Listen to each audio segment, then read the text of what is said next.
বন্ধুরা, কি করছো তোমরা সবাই? দুপুরবেলা আজকে আমি রান্না করতে বসে গেছি। মেয়েকে নিয়ে গেছিলাম সুইমিং ক্লাসে। আসার সময় একটা জলা যে জমিগুলো হয় না, সেখান থেকে এই পাতাটা তুলে নিয়ে এসেছি। আমি টিনে ছিঁড়তে পারছিলাম না, তাহলে বাবা আমাকে হেল্প করলো। ডাঁটাগুলি অনেক বড় বড়, পাতা অনেক কম ছিল, ছোট ছোট পাতা ছিল কচি কচি। তো আমি টেনে ছিঁড়তে পারছিলাম না, বাবা ছেড়ে দিল। আর দাঁড়াও, পরের দিন বেশি করে নিয়ে আসবো, তাহলে বেশি করে ঝোলে ঝালে করে খাবো। আজকে খাবো একটুখানি বাটা, আমি আর মেয়ে খাবো যেহেতু দুপুরবেলা। এর মধ্যে দিয়েছি কাঁচা লঙ্কা অল্প করে দিয়েছি, যেহেতু মেয়ে খাবে, ও ঝাল একটু কম খায়, খেয়ে নেয় মোটামুটি। সে পাটা পাটা বাটাতে একটু ঝাল দিলেও খেয়ে নেয়, মোটামুটি ঝাল দিতে হবে। আর তার সঙ্গে দিয়েছি রসুন।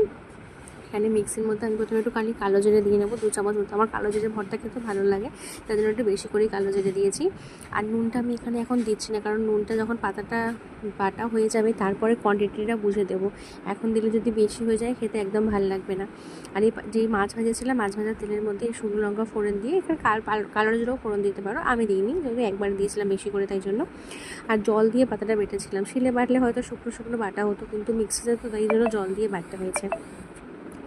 বাটার পর আমি বেশ করে অনেকক্ষণ ধরে নেড়ে নেড়ে শুকিয়ে নিয়েছিলাম। শুকিয়ে নেওয়ার পর এটা এরম দেখতে হয়েছিল, একদম কড়ার থেকে সরে আসছিলো টানলে পরে।